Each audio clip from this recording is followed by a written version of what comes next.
오늘 전 여러분과 함께 창세기 32장을 본문으로 하여서 야곱의 고난과 축복 이와 같은 제목으로 말씀의 은혜를 나누기 원합니다. 제목을 한번 크게 따라해 주시기 바랍니다. 야곱의 고난과 축복. 야곱의 고난과 축복. 고난은 변장된 축복입니다. 우리가 지금 고난의 시기를 지나가고 있는데 이 고난은 고난으로 끝나는 것이 아니라 더 나은 미래를 향해 나아가는 축복의 통로라는 것을 잊지 말아야 합니다. 성경은 분명히 우리에게 말씀하고 있습니다. 다만 이뿐 아니라 우리가 환난 중에도 즐거워하나니 이는 환난은 인내는 연단은 소망을 이루는 줄 알미로다. 고난 뒤에 다가올 영광스러운 미래를 바라보는 여러분 모두가 되기를 바랍니다. 지금 한국이 고난의 시기를 지나고 있습니다. 저는 고난의 시기에 이 혼돈스러운 현재의 모습을 바라보지 않습니다. 이 뒤에 하나님이 우리에게 주실 놀라운 축복의 미래를 바라봅니다. 우리가 기도하며 한마음 되어 어려움을 이겨내야 되는 것입니다. 더 이상 편가르기 위해서 싸우고 물고 뜯지 말고 우리 모두가 한마음 되어서 위대한 대한민국을 건설해 나가는 우리 모두가 되어야 할 것입니다. 고난은 하나님께서 우리 주신 놀라운 축복 가운데 하나인데 특별히 하나님의 자녀를 영적으로 성숙시켜주는 그 도구가 바로 고난의 과정이고 고난의 축복인 것입니다. 고난을 통하여 우리 믿음이 자라고 고난을 통하여 우리가 하나님 앞에 더 나아진 모습으로 나아가게 되고 고난을 통하여 하나님의 큰 은혜 가운데 머물러 있게 되는 것입니다. 야곱이 깨어지는 고난의 밤을 통과한 후에 하나님의 큰 축복을 받게 된 오늘의 말씀을 통하여 우리의 주는 은혜를 살펴보기 원합니다. 야곱이 20년 만에 고향으로 돌아오는데 소식이 들려옵니다. 형이 400명의 군사를 끌고 자기에게 나오고 있다고 하는 그 말입니다. 그래서 야곱은 놀라서 20년 전에 자기가 형이 받을 축복을 다 가로채고 가서 그동안 형이 그 마음속에 미움과 분노를 갖고 있다 날 아마 죽이러 오는가 보다. 그래서 모든 가축과 가족을 다 보내고 밤에 홀로 남아있게 되었습니다. 밤에 홀로 남겨진 야곱에 대해서 창세기 32장 21절로 23절은 설명합니다. 그 예물은 그의 앞서 보내고 그는 무리 가운데서 밤을 지내다가 밤에 일어나 두 아내와 두 여종과 11 아들을 인도하여 야복 나루를 건넜으되 그들을 인도하여 시내를 건너가게 하며 그의 소유도 건너가게 하고 20년 만에 그가 고향으로 돌아오는데 20년 동안 자기의 장자권의 축복을 훔쳐간 동생에 대한 미움과 증오심으로 가득했던 형이 복수의 칼을 갈고 있다가 400명의 군사를 거느리고 그에 나온 것입니다. 야곱은 이 소리를 듣고 크게 두려워했습니다. 그래서 그는 야복강 나루터에 머물면서 형의 마음을 좀 풀기 위하여서 먼저 많은 가축들을 선물로 보내고 그리고 나서 두 아내와 여종 11 아들을 인도하여 그 야복 나루를 건너게 합니다. 창세기 32장 22절입니다. 밤에 일어나 두 아내와 두 여종과 11 아들을 인도하여 야복 나루를 건널세. 그리고 다 버려놓고 나서 본인이 홀로 남았습니다. 그런 지나친 이기주의자였습니다. 자기가 밖에 모르는 사람이었습니다. 가족도 다 보내고 자기는 홀로 남아서 이렇게 망을 보고 어떻게 되나 상황을 살펴보고 있었던 것입니다. 이스라엘은 수많은 사람들이 이렇게 자기중심적으로 이기주의로 살아갑니다. 사회생활에 문제를 일으킨 사람이 대부분이 자아가 강한 사람입니다. 늘 자기 주장만 하고 남에게 귀를 기울이지 않습니다. 그러다 보니까 갈등이 생기고 다툼이 생깁니다. 성격이 강할수록 많은 문제를 안고 있는 것입니다. 우리가 예수 믿고 난 다음 예수님을 닮아서 마음이 온유하고 겸손해져야 되는 것입니다. 이 고집세고 자가 강한 내가 깨어져야만 우리가 하나님의 사람으로 쓰임받을 수 있게 되는 것입니다. 예수님께서 제들에게 친히 말씀하셨습니다. 요한복음 12장 24절입니다. 내가 진실로 너에게 이르노니 하늘의 빌이 땅에 떨어져 죽지 아니하면 하늘 그대로 있고 죽으면 많은 열매를 맺느니라. 내가 죽어야 많은 열매를 맺게 되는 것입니다. 기독의 신앙은 내가 죽는 것으로부터 먼저 시작합니다. 내가 깨어지고 죽어야 하나님의 은혜가 임하게 되는 것입니다. 어떻게 우리가 깨어집니까? 어떻게 우리가 죽을 수 있습니까? 날마다 자신을 십자가에 못 박아야 되는 것입니다. 갈라디아 2장 20절입니다.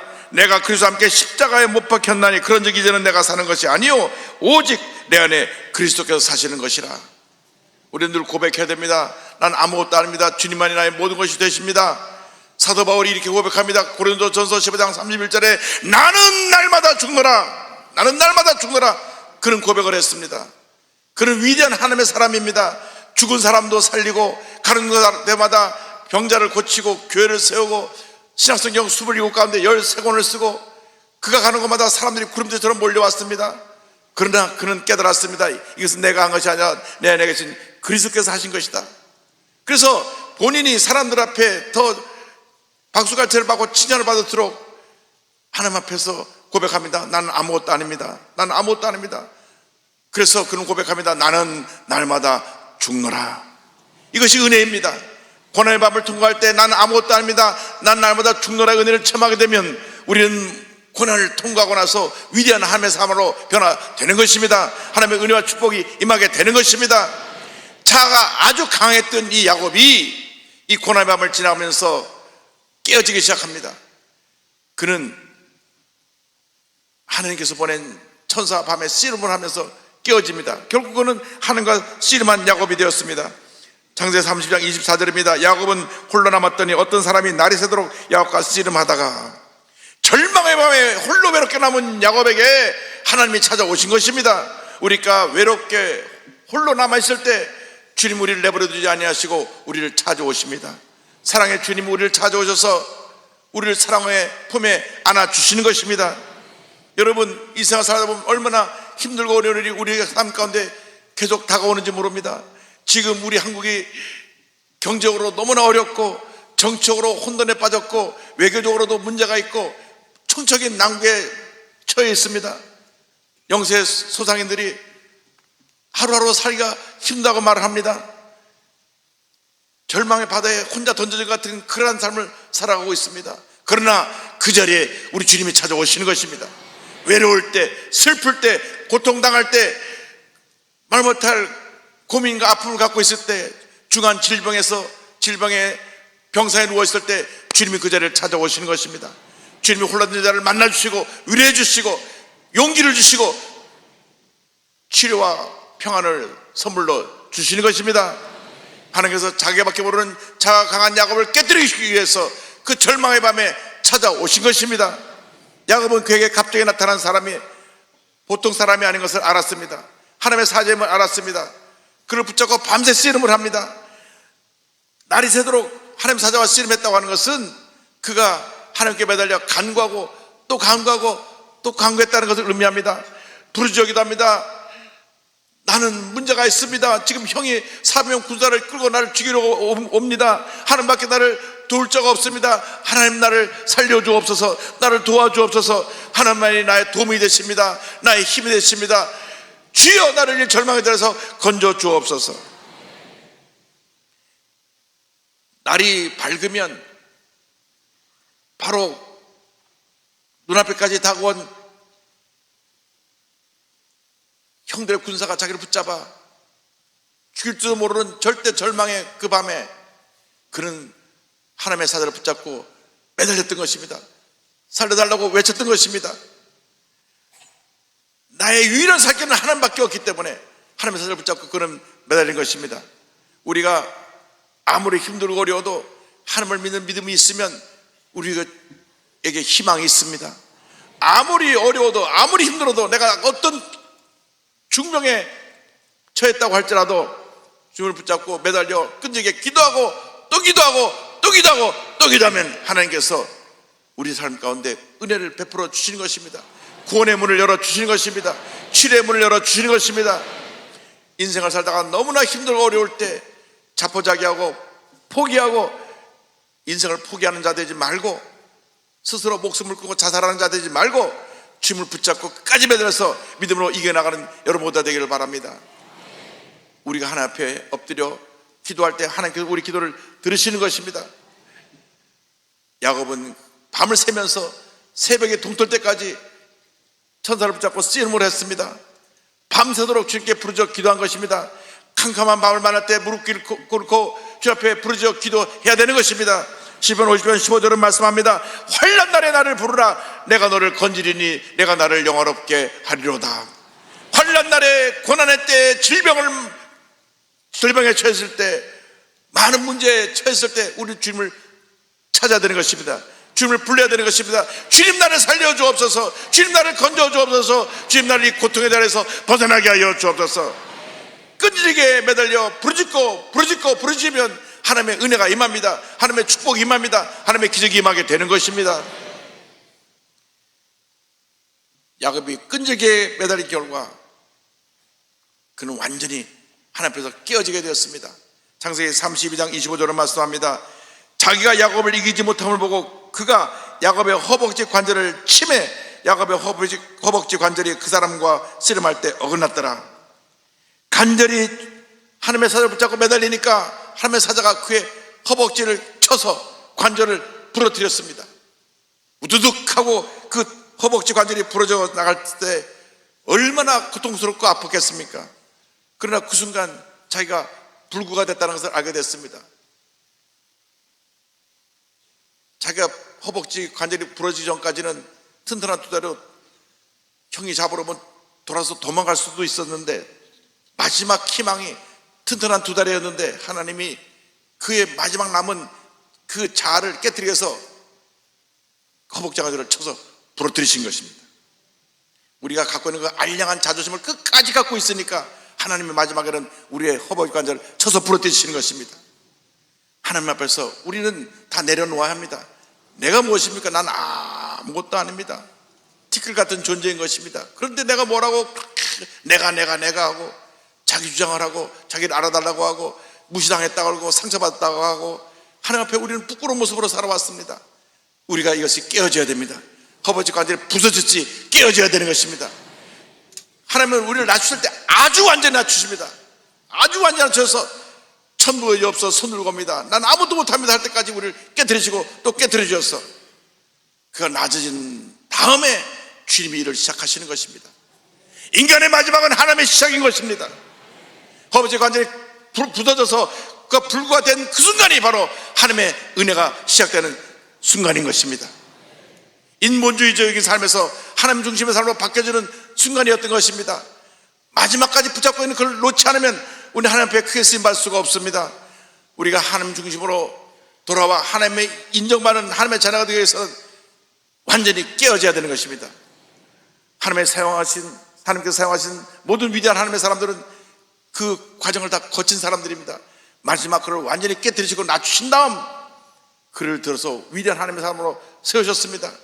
요나를 물고기 뱃속에 집어넣고 죽음의 자리까지 처하게 한 그 다음 그를 위대한 사람으로 세우셨던 것입니다. 욥을 하나님께서 연단하실 때 모든 재산이 다 사라지게 하시고 10자녀를 다 하루아침에 사고로 죽게 하시고 몸에 질병으로 온몸이 고통당하게 하시고 사랑하는 아내도 하나님을 저주하고 죽으라고 떠나고 친구도 와서 그를 비난하는 가장 밑바닥에까지 내려갔을 때 하나님의 은혜가 임해서 다시 그가 일어서게 된 것입니다. 위대한 하나님의 사람이 된 것입니다. 때로 우리에게 출구가 보이지 않을 때가 있습니다. 동서남북 어디를 봐도 다 문이 닫혀 있는 것 같은 그런 느낌을 받을 때가 있습니다. 그때 눈을 들어 하늘을 바라봐야 됩니다. 하나님의 은혜가 우리에게 임할 때가 바로 그때인 것입니다. 하나님만이 우리의 출구가 되어 주시는 것입니다. 하나님만이 우리의 문제의 답이 되어 주시는 것입니다.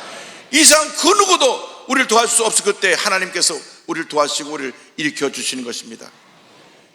그가 우두둑 하고 허벅지 관절이 부러지고 난 다음 그는 깨달았습니다. 이제 내 힘으로 할 것은 아무것도 없다. 그가 두 손을 들고 주님 나를 불쌍히 여겨 주옵소서. 그때 하나님의 은혜가 임했습니다. 그의 삶이 변화되었던 것입니다.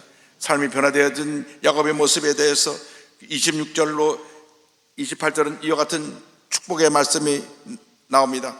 그가 깨어진 결과 하나님의 축복이 임한 것입니다.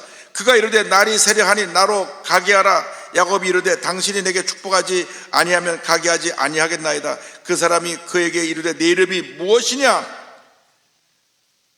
그가 이르되 야곱이니이다. 그가 이르되 내 이름을 다시는 야곱이라 부를 것이 아니요 이스라엘이라 부를 것이니 이는 내가 하나님과 및 사람들과 겨루어 이겼음이니라. 그 이름을 야곱에서 이스라엘로 바꿔주셨습니다. 이름이란 그 사람의 존재, 그 사람의 인격을 말하는 것인데, 이름을 바꿨다는 것은 그의 존재를 바꾸셨다는 것입니다. 하나님께서 그 씨름하는 야곱에게 물으신 것입니다. 내 이름이 무엇이냐? 제 이름이 야곱입니다. 야곱이란 말의 뜻은 속이는 자, 대신 들어앉은 자, 남의 것을 빼앗는 자입니다. 이 이름을 가지게 된 것은 그가 쌍둥이일 때 형보다 먼저 태어나려고 형의 발꿈치를 붙잡고 태어나서 붙여준 이름입니다. 항상 남의 발을 걸어 넘어뜨리게 하고 발목을 붙잡고 빼앗는 사기꾼 같은 모습을 그 이름이 갖고 있었습니다. 그런데 그 이름이 이스라엘로 바뀝니다. 이스라엘은 하나님과 겨루어 이겼다, 하나님이 다스리신다, 하나님의 방백이라고 하는 이름인 것입니다. 늘 남의 발꿈치를 붙잡고 넘어뜨리는 이 같은 사기꾼 야곱이 위대한 하나님의 사람으로 바뀌어지게 된 것입니다. 하나님께서 그를 다시 새롭게 변화시키고 하나님의 사람으로 세워주신 것입니다. 우리가 깨어지고 낮아지면 하나님이 높여주시는 것입니다. 내가 아무리 내 힘으로 잘 되려고 몸부림쳐도 이상만사가 내 뜻을 안 될 때가 너무나 많습니다. 사업을 하시는 분들은 잘 압니다. 사업이라는 것이 내가 잘해서 되는 것이 아니라 그때 모든 상황이 맞아야 됩니다. 저희 아버님도 사업을 하셨는데 한 4번 정도 큰 고비를 겪으시던 기억이 납니다. 마지막 유류파동 때는 결국 아버님이 사업을 다 접으시고 그 다음 모든 재산을 정리해서 모든 직원들에게 퇴직금 나눠주고 미국으로 이민 가셨는데, 그것이 내가 사업을 아무리 잘해도 유류파동이 오고 이렇게 코로나가 오고 이런 예기치 못한 일이 다가와서 모든 것이 다 뒤죽박죽 엉망으로 안 될 때가 있는 것입니다. 그러나 그때도 우리 하나님 역사하고 계십니다. 그때가 하나님의 도심을 간구할 때인 것입니다. 우리가 할 수 없을 때 하나님이 일을 하시는 것입니다. 하나님이 다스려 주시는 것입니다. 하나님이 고난의 자리에서 그를 야곱을 이스라엘로 바꾸신 것처럼 우리가 이 고난을 통과하고 나면 우리 모두 위대한 이스라엘로 변화될 것입니다. 우리 대한민국의 위대한 이스라엘로 변화될 것입니다. 하나님께서 우리에게 이스라엘의 복을 주셨습니다. 창세기 32장 31절은 말씀합니다. 그가 분해를 지날 때 해가 돋았고 그의 허벅다리로 말미암아 절었더라. 이제 과거 야곱은 죽었습니다. 새로운 이스라엘로 변화되었습니다. 야곱의 고난의 밤은 지나갔고 찬란한 새벽이 밝았습니다. 눈부신 새벽이 밝았습니다. 깨어지는 것이 복이라는 것을 잊지 않게 되기를 바랍니다. 그의 이름이 바뀌어지듯 그의 삶이 바뀌어졌습니다. 그는 비록 불구가 돼서 쩔뚝 걸어갔지만은 그 걸음이 그를 살리는 걸음이었고 그에게 은혜를 주는 생명의 걸음이 되었던 것입니다. 멀리서 동생을 죽이려고 400명 부사를 끌고 달려오던 에서가 저 멀리 보니 머리를 흐트러졌고 온몸에 먼지를 뒤집어쓴 동생 야곱이 쩔뚝 걸어옵니다. 그 동생을 보는 순간 20년 동안 마음에 쌓였던 모든 미움, 원한, 증오가 싹 사라져버리고 불쌍한 마음이 생겼습니다. 아니 내 동생이 어떻게 저 모습이 되었을까? 다리는 절뚝거리고 온몸은 흙투성이가 되어서 머리는 부러진 상태로 거지처럼 되어오는 모습을 보면서 에서가 달려가서 그를 안고 부둥켜 웁니다. 할렐루야!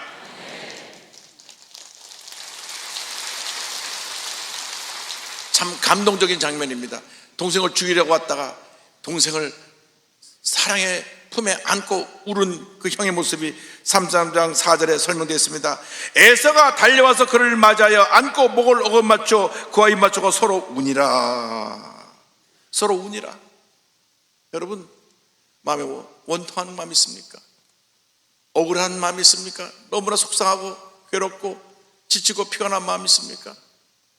주님께서 여러분의 원수가 변하여 친구가 되게 만들어 주시고, 여러분의 아픔이 변하여 기쁨이 되게 만들어 주시고, 고난의 자리에 있는 여러분을 꼭 품에 안아주셔서 여러분의 삶의 모든 눈물을 거두어 주실 것입니다. 여러분, 절대로 예수 믿는 사람들이 포기하고 뒤로 물러서면 안 됩니다. 우린 인생 역전의 삶을 살아가고 있는 것입니다. 지금 안 되는 것 같고 지금 모든 게 엉망진창인 것 같지만 반드시 좋은 일이 우리에게 일어나게 될 것입니다. 우리가 환경을 바꾸려고 노력하지 않아도 하나님이 역사하셔서 모든 것이 변화돼서 아름답게 되게 만들어 주시는 것입니다. 그가 깨어져서 다리를 저는 불구의 몸으로 나갔지만 그 걸음이 축복의 걸음이 되고 기적의 걸음이 되고 형과 화목하게 되고 그 이후의 삶이 복받은 인생으로 변화되었습니다. 인생의 절망은 하나님의 기회인 것입니다. 인생의 마지막은 하나님의 시작인 것입니다. 절망은 축복의 기회, 환난은 축복의 도구라는 것을 잊지 않게 되기를 바랍니다. 절망의 자리에서, 환난의 자리에서 살아계신 하나님을 만나 하나님의 놀라운 은혜와 축복을 체험하는 여러분 모두 되기를 주님의 이름으로 축원합니다. 깨어질 때 은혜가 임하는 것입니다. 낮아질 때 주님의 은혜가 임하는 것입니다. 아직도 내게 많은 문제가 있다고 하면 아직도 내가 깨어지지 못한 모습이 너무 많이 있다는 것을 깨달아 하셔서 주 앞에 엎드려 기도하며 깨어지고 낮아지는 여러분 모두가 되기를 바랍니다. 주 앞에 고백하시기 바랍니다. 나는 아무것도 아닙니다. 주님의 은혜가 없으면 나는 살아갈 수가 없습니다. 주님의 은혜로 살아가는 여러분 모두가 되시기를 주님의 이름으로 축원합니다. 호통 판사로 별명이 붙은 천종호 판사님 이야기를 드리기 원합니다. 이분은 1965년 부산 피난민들이 모여 살던 달동네 아미동 까치고개에서 7남매 중 장남으로 태어났습니다. 한국전쟁에 참전했던 아버님은 막노동과 목수일을 했지만 9시계를 먹여 살리기는 너무나 힘들었습니다. 단칸방에서 9명이 살면서 하루 끼니를 이어가기 힘든 그런 어려운 삶을 살았습니다. 할머니는 무속인 생활을 했고 부모님은 남녀 호랑객교